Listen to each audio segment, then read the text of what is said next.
Hi everyone, there's LAR Games, and today I'm watching the very last episode of the first season of Symphogear. Last episode ended off on a pretty inspirational note. All the girls are back from the dead, and they're all together, ready to fight, so that's pretty awesome. The moon is still broken. Like a quarter of it is just split off, but other than that, humanity is still fine, I guess. Considering that the entire mass of the moon is still there in that specific spot, means that the gravitational pull from it is still consistent. So that shouldn't have too much of an impact on things. Still all kind of in that one spot. Hopefully the force of the splitting didn't give it enough force that it'll just keep splitting. Because that would be bad. Yeah, very last episode, episode 13. It's gonna be kind of weird not watching this show week to week anymore, but yeah. Considering this was a Patreon show, only one season was commissioned, basically, so I'm not really sure when I'm gonna get back into it. Now that I have watched the first season, this is automatically one of the shows that I will eventually do, like, someday on my own, but there's like an incredible amount of things with a higher priority because I already placed them in that list before. There's also things that I would really rather watch before it that I'm actually really excited to get back into that I still haven't done for many years. Like My Hero Academia. I'm so behind on that. I need to re-upload my old reactions, but yeah, also Little Witch Academia, which I never actually finished watching, that I really should finish. I probably should do that before I start any other series after I finish Dr. Stone.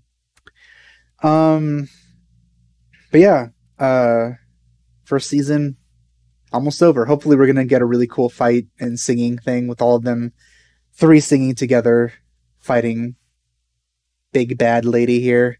So yeah, let's just get started.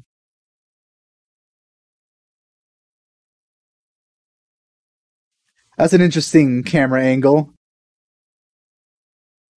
Through the cracks of the moon, just looking at Earth.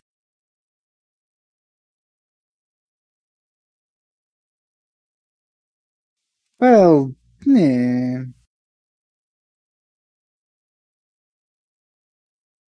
Is it like an anime again? Are you gonna say it one last time? But in a positive, well, I mean, compared to the last time.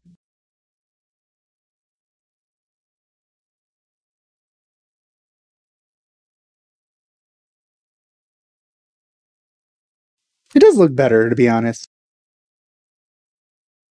But I do like how she's like not surprised at all, and they just came back from the dead.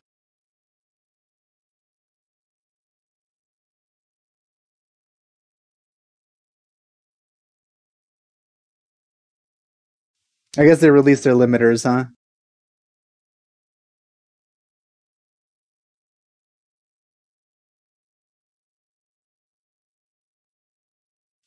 So why are they speaking telepathically instead of just talking? Is there any reason for that? I'm sure somebody will tell me.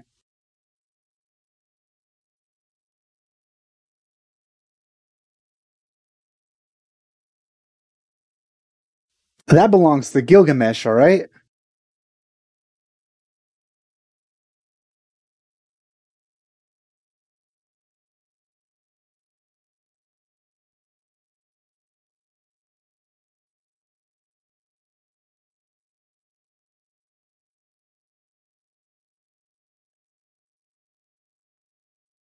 Ooh, what pretty fireworks.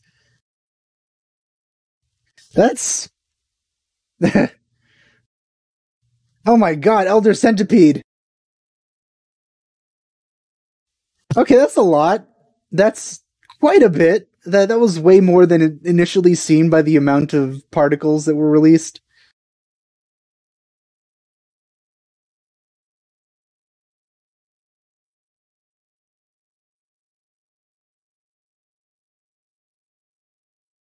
I mean, it's fine now. You shouldn't be. That shouldn't surprise you. You weren't doing that on purpose.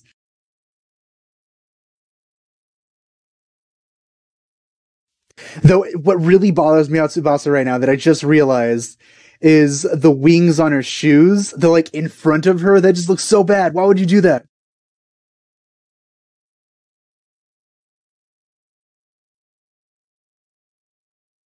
It's not in front of her right now. They go off to the sides, but it looked like it was in front of her in the other shot.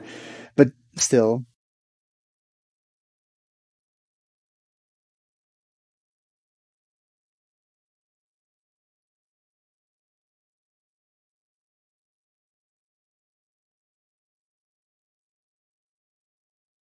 Japanese animation really loves the explosions or just circles.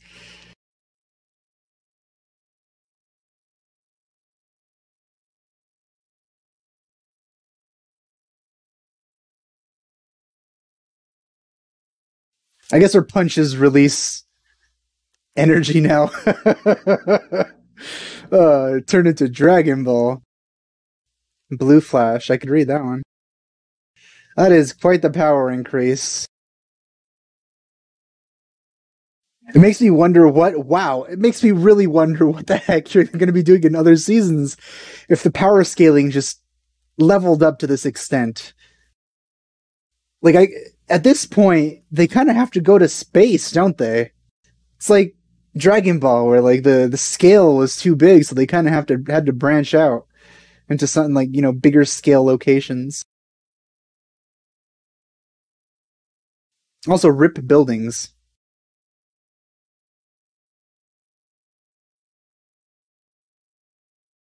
All right, let's see what that does. Oh, uh,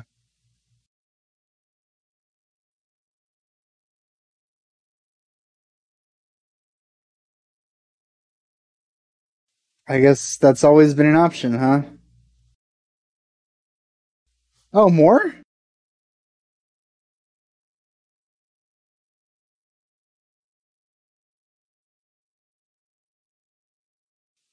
Is she turning into? Oh, what was the name of that villain from? Oh my God, she is turning into him. What was his name from Power Rangers? The slime guy. Was it like Doctor Ooze or something? I don't know.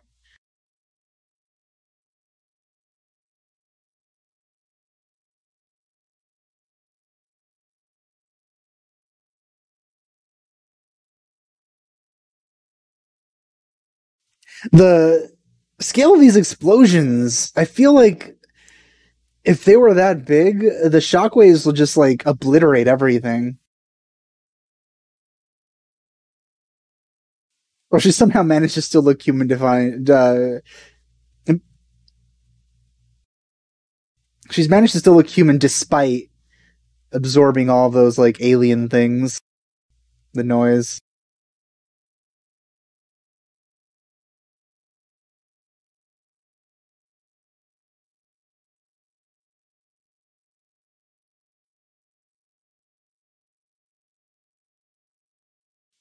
That's a pretty quick healing factor there.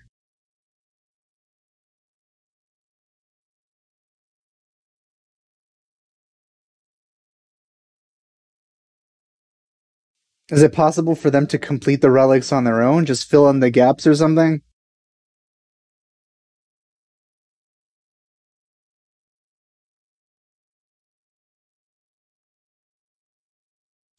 Yeah, those explosions, I'm surprised probably didn't like. I'm surprised they didn't cause way more damage than they did, especially to people underground.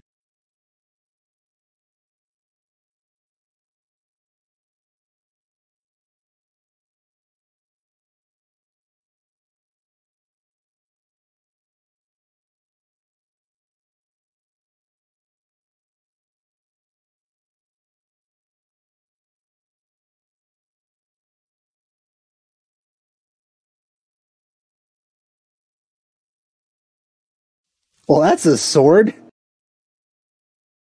Oh, now it's even more of a sword.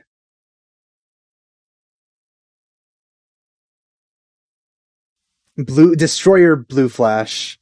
It's not blue anymore though.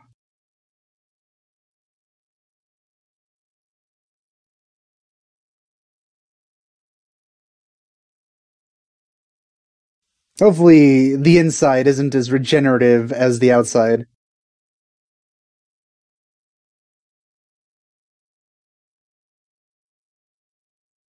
Oh. Alright, well, let's see. She was oh, what's that called? I've never played Devil May Cry, but I know it's a move you can do in that. It's like juggling or something.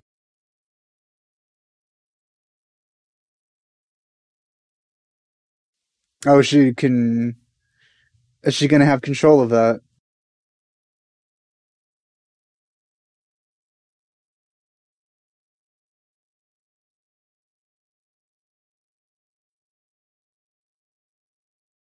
Even when I have hair this color.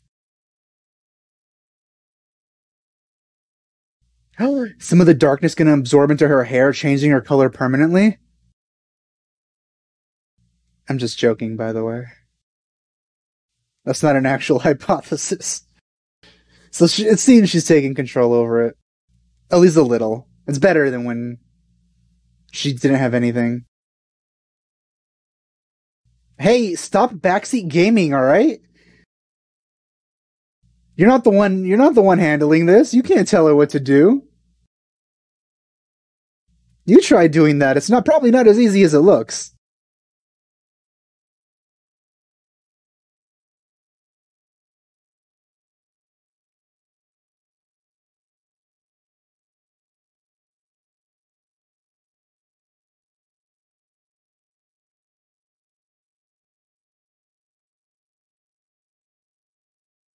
Oh. Well, at least they're pointing her in the right direction. Oh, okay, that worked, I guess.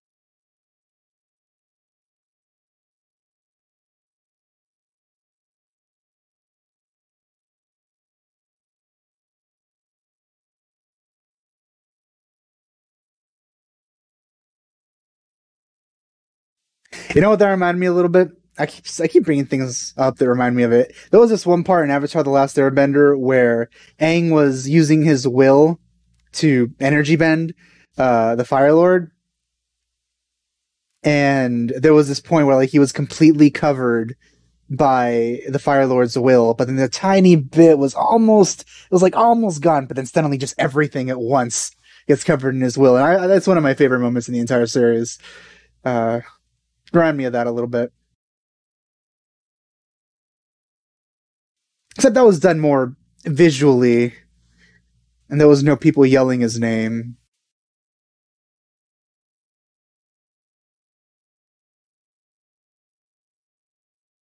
That was a really cool looking explosion.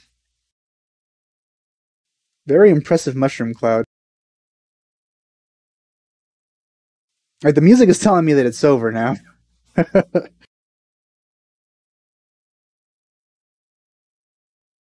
Those shelters remind me of Evangelion, which I did think it was really cool when I first watched it, but now just anything that reminds me of Evangelion is probably it's just like Evangelion.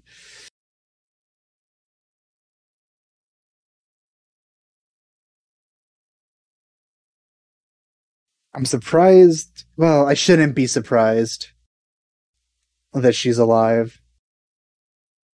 I wouldn't mind if you just killed yourself. You did really bad stuff, and I don't think I'm gonna forgive you anytime soon. Probably as bad as Accelerator from Index.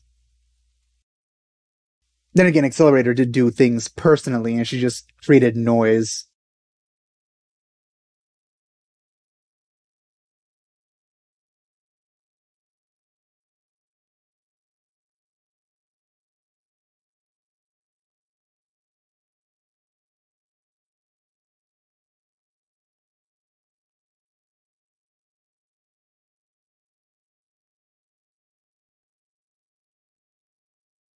It's the power of idols.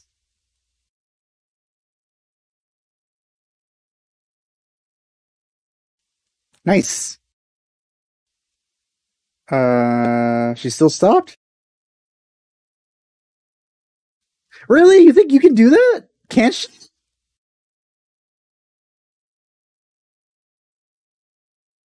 That's not how that works. If you pulled hard enough, you would be sent up. That's not how... Okay. I was hoping that wouldn't happen. But the way it happened was kind of... Like, how did she... Even if she was able to stick to the ground would be pulled up towards the moon. That's how mass works.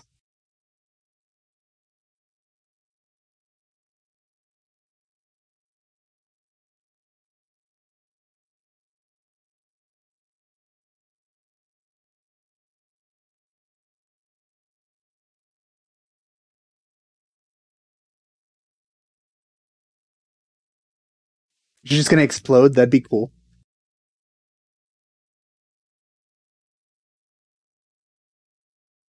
Well, that's disappointing.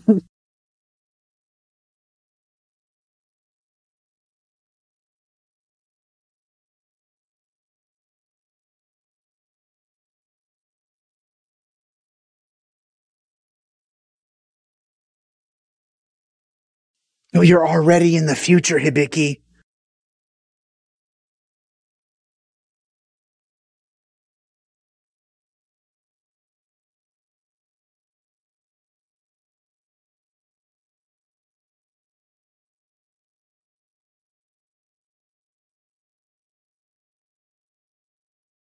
Can you explode her now?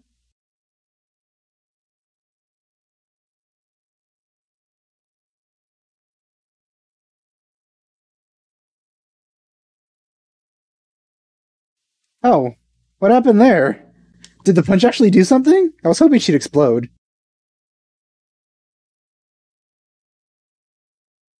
So, about that piece of the moon,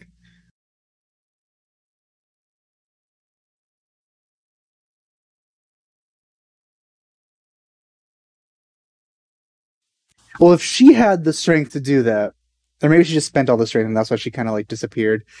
I feel the three of them together, since they defeated her, still have enough power to put it back. Just go to space.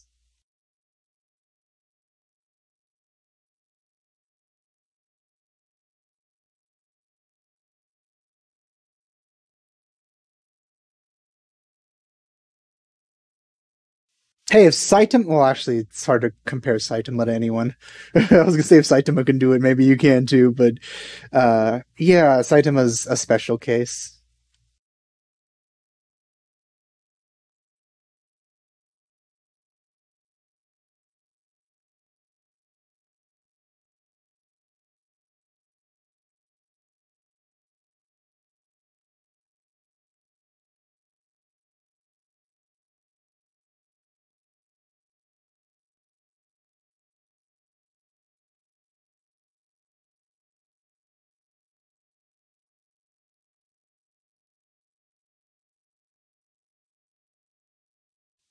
Don't worry, she's the main character. She'll be fine.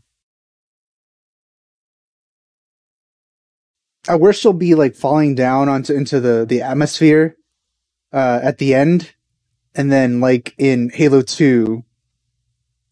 Well, in like, the beginning of Halo 3, it'll start off there, maybe.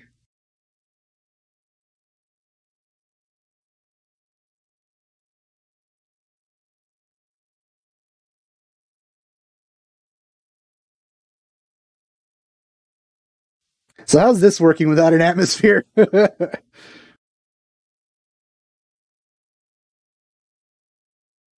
Did they form like a bubble of atmosphere around them? That's what I'm thinking. Because like you can kind of see something around them. So maybe they took some of the air with them, and that's how they're doing it. I feel by the start of the next season, which I mean, kind of, it'd be nice if I could see it sooner than rather than later, but nobody's. I don't have any new patrons to want to do that. But it would be nice that by the start of the next season, they're like It's kind of like the beginning of this season where they're idols, and then something happens. It'd be kind of like an interesting cycle sort of thing.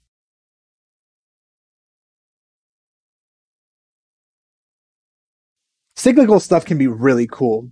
I don't like it how Dark Souls 2 and by extension 3 did it, but I feel like, because, I didn't like how they changed the concept of the universe. But for this, it would be kind of like a conceptual cycle, not like an actual lore thing. Wow, okay. I said that other one was even more of a sword. This one's even more of a sword.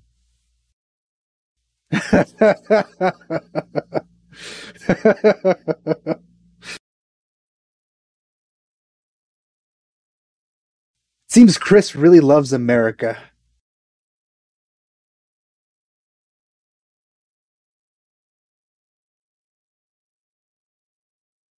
I guess it was still in the atmosphere considering it's burning up. Wait a minute. I was hoping they would return it to where it was supposed to be. But just blowing it up, all that mass is still there. Even if it burns like in the atmosphere, that entire mass is still falling to Earth, which means the moon is that much less now.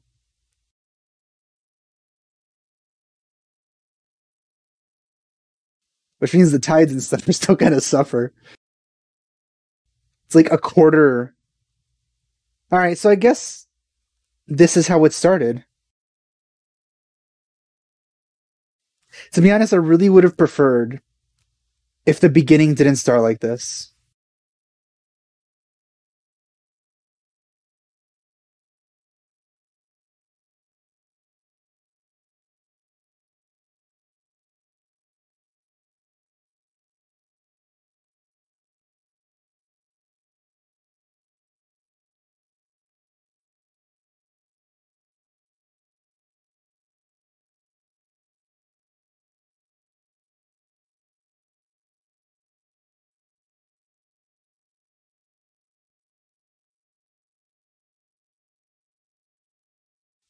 Considering both Tsubasa and Chris came back from basically nothing, I do have high hopes they're going to return.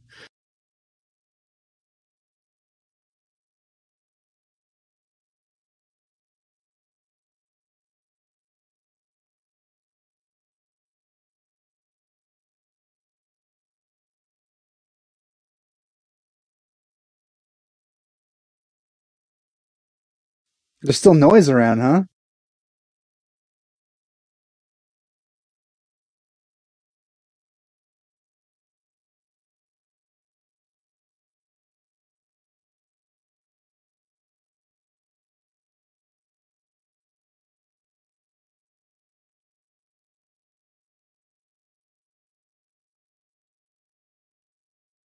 Oh, where'd they come from?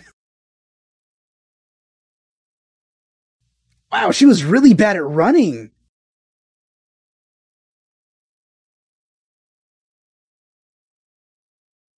There we go.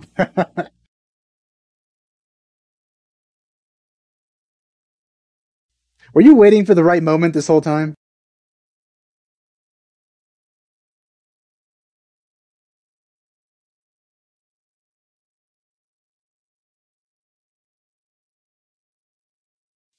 All right, there we go. So they keep appearing. So it wasn't solely Fine who was summoning, uh, which means they did leave it open for future seasons. I guess I'll listen to this. Might as well, as I'm saying my thoughts on the whole series. I may have forgotten what I was deciding to talk about for the last episode.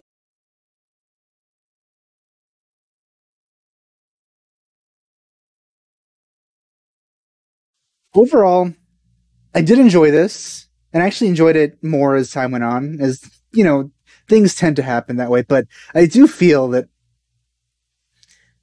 I may have reacted in a way to emotional scenes that probably would have been more effective as a reaction if they were more emotional for me.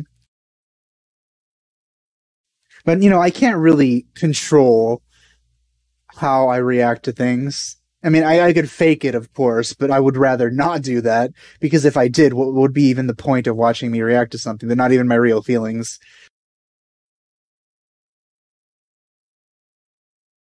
So I don't know if I mentioned this before, but for me to be invested in a character, first, I need to like them. So usually the way that a show would get me to do that is for me to see them in situations where I'm spending time with them and it's a positive experience. Usually this would require comedy and slice of life stuff, and just basically watching characters interact in their day-to-day lives, or maybe on an adventure or something like that.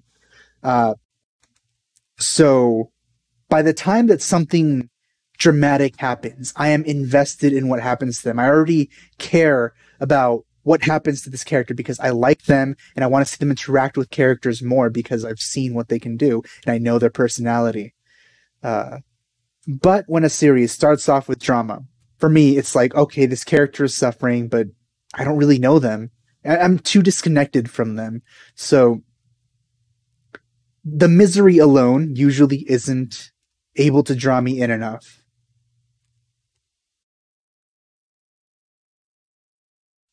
There are very few examples of shows that do manage to do it that way, but it didn't happen with this show. And I mean, also the fact somebody mentioned mood whiplash in the comments, and that is kind of what it feels like, but it's to the point where it's so quick for me that it's not even really whiplash. It's like, instead of going from a high note to a low note and I'm going along, it's like the bump happens, but for me, I just keep going straight. I don't go over the bump. I just jump over it. Those low points just still feel like comedy to me.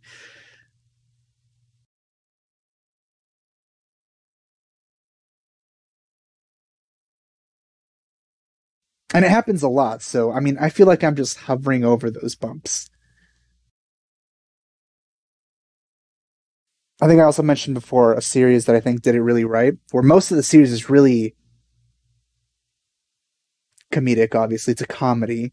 And some might even think that the series sacrifices logic for the sake of a laugh, which I actually don't think ever really happens. And the times that you could consider, oh, maybe that's one of those situations, I feel like even those have an explanation for it. But there's a point in One Punch Man season 1 where it gets pretty emotional, and the ultimate payoff for that moment could even be seen as an attempt at comedy, but it still doesn't feel that way because it's just done so well. And at the same time, the result is realistic and something you would expect to happen if it wasn't playing upon a trope. And it doesn't. It's like in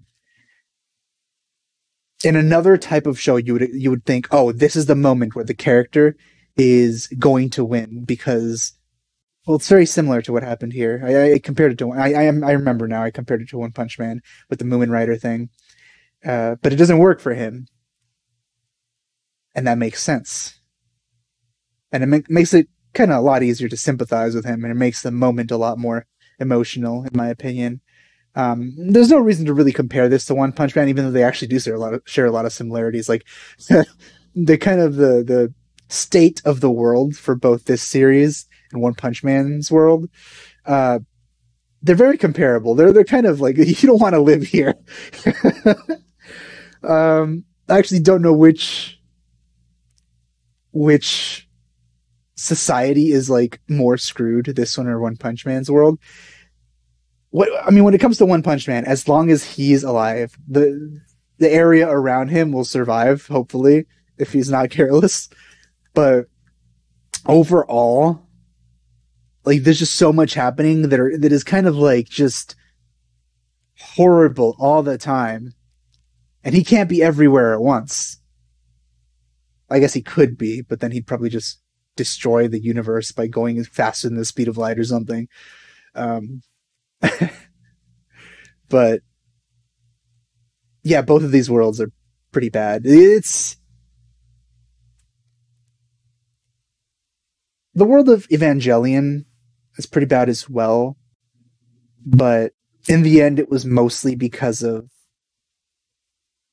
retarded things.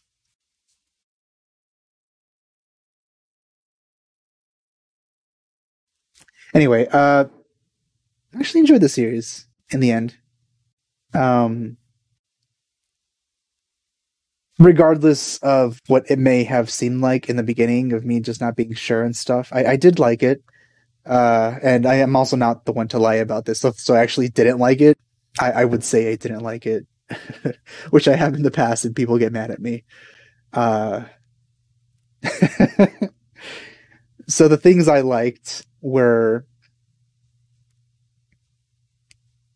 the certain songs. Like I really like Chris's songs, and I do like I can call it a gimmick because it kind of is the gimmick of integrating the songs into the actual action and have the songs be something that's diegetic as opposed to something just the audience hears. That's a pretty interesting concept, which I'm for.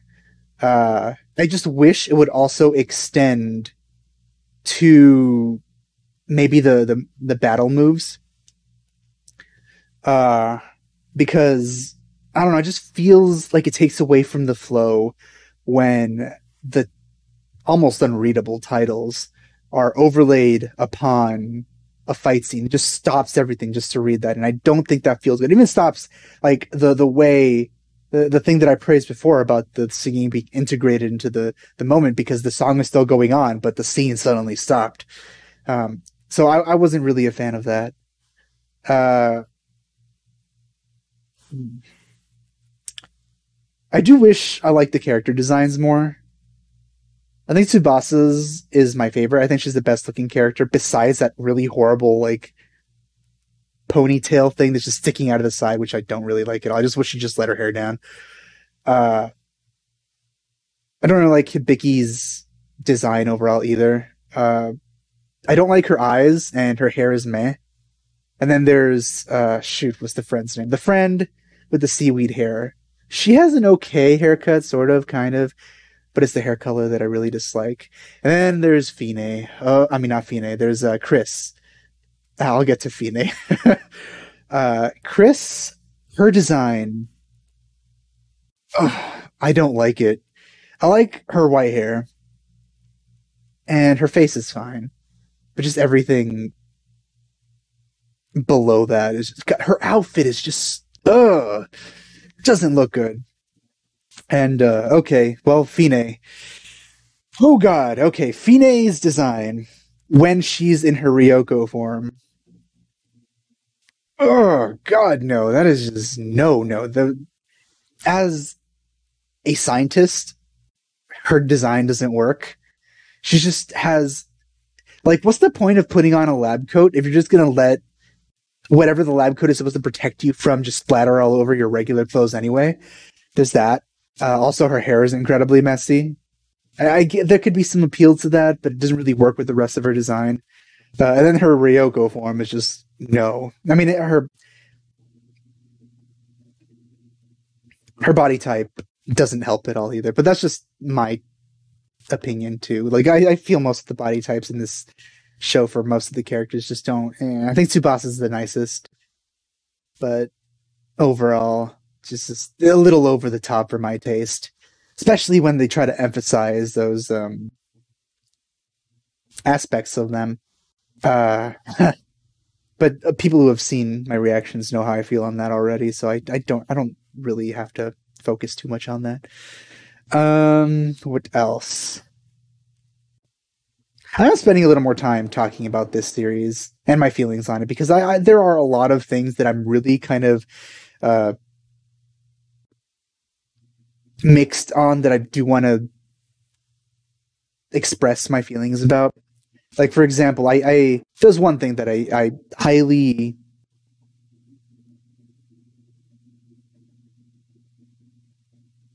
try to not like there's some things I just don't really want to address because I feel that if you know me already, then you know that I don't like that certain type of thing, and I feel that not addressing it was just better than talking about how I don't like it all the time.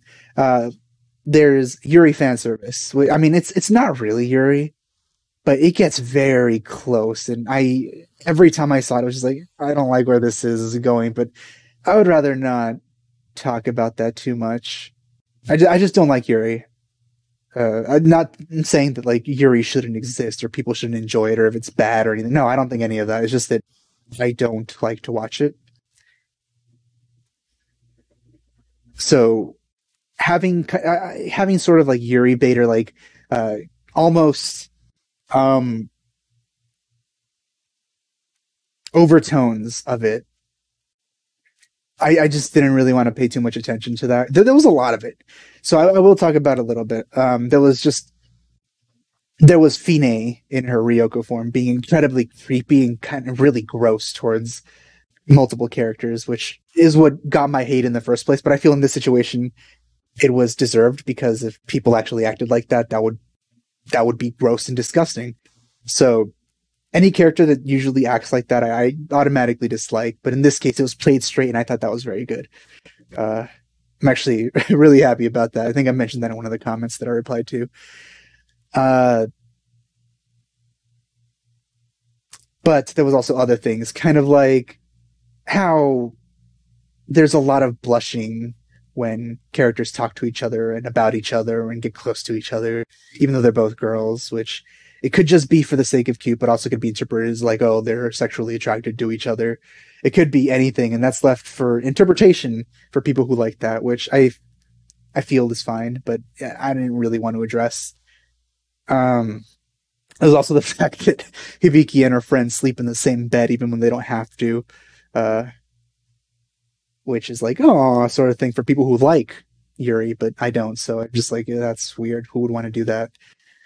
Because, at least in my opinion, sleeping with, like, sleeping by yourself is so much better than sleeping with someone.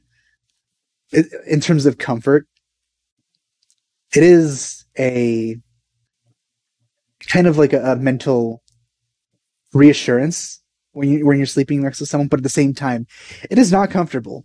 So I don't know why anybody who has the option to sleep in their own bed just wouldn't. Unless they're in a relationship where they would be like, oh, you know what? I want you in my bed next to me every morning, which is where the Yuri bait comes from. There was also Fine in her Fine form being gross and disgusting, which there was no point to her doing stuff like that, like walking around naked or like the thing. I forgot what she was doing to Chris. I don't know what exactly was going on there, but that seemed gross. I kind of want to like look this up, but I also don't want to spoil myself for coming seasons because clearly Fine at some point is going to return. Then again, I don't know what the time span of this series, so she might never return considering she's going to be like reborn at some point. Probably like literally whenever the next baby is born that has affinity with her. So that might just be left hanging forever.